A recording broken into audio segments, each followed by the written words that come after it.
So what does it take to be disruptive? The image behind me, which should come up here in a second, is a 1914 Detroit Electric. I'm not sure if, there we go. So it was an electric car produced by the Anderson Electric Car Company in Detroit, Michigan. It happened to be the most long-lived electric vehicle to be sold in the United States. In 1900, about 1/3 of the vehicles were electricity powered. The electric car was quiet, easy to drive, and didn't emit a smelly pollutant like other cars at the time. During the next 10 years, electric vehicles continued to show strong sales, especially in urban areas where there was accessibility to reliable and affordable electricity. But cheap, abundant gasoline and innovations in internal combustion engines outpaced advancements in power electronics and batteries, and by 1935, electric vehicles had basically disappeared. And over the next century, gasoline-powered vehicles dominated American culture and society. Today, most of us probably consider electric vehicles a disruptive technology. They're certainly changing the way we're operating and planning the electricity power system. Electric vehicles are seeing exponential growth, with sales exceeding 10 million in 2022. Investment and innovation in distributed energy resources is also at an all-time high. Net generation from residential solar PV has increased 410% between 2014 and 2020. The adoption of distributed generation is reframing our perception of grid stability and economics. Yet, this transformation is possible only because the grid is also growing in its capacity and flexibility to accommodate the changes. The grid has become a disruptor, a catalyst for reliability, resilience, and affordability, while also serving as a driving foundation for our energy future. So how does the industry continue to cost-effectively drive reliability when the overall system is becoming more dynamic, more complex, and more uncertain? This can only be accomplished through robust regional planning, building on sound scientific practices. The great news is that I'm seeing it today.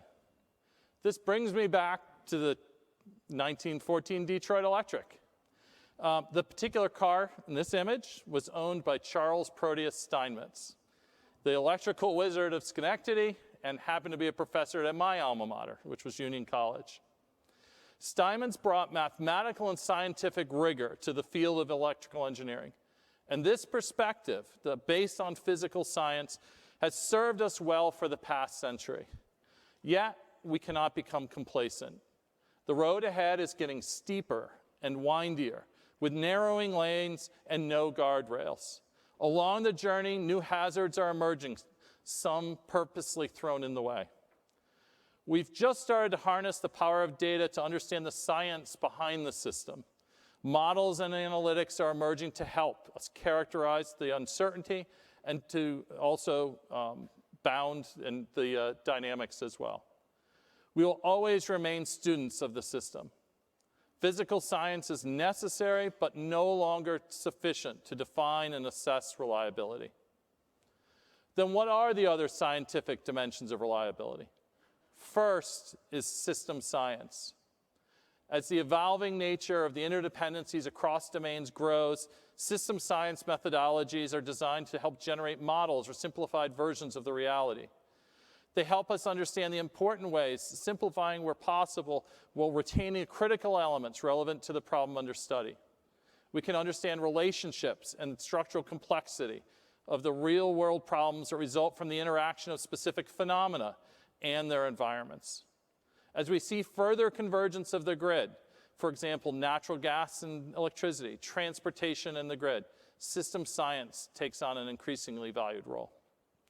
Next is social science, especially with the role of the consumers at the grid edge.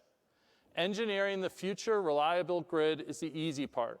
Acknowledging humanity within it is the challenge. Resilience and equity are inherently social issues.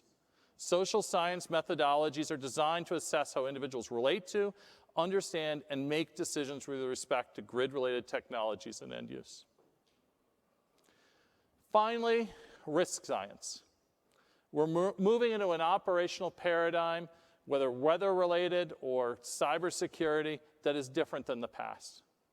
The power system was originally developed with the assumption that end-use load would vary in predictability in a predictable manner, and that central generation would adjust to accommodate it without frequent and dramatic changes.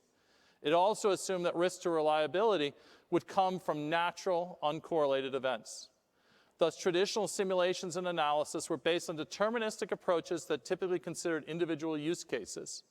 However, this approach is not sufficient for the future, where there is increased variability and uncertainty, and that risk must be managed actively. Quantifying that uncertainty through risk science methodologies will not only help grid operators deploy renewables more efficiently, but also will allow financial mechanisms that minimize risk and spur resilience investments. Technological advancements and evolving societal and customer preferences are driving grid transformation.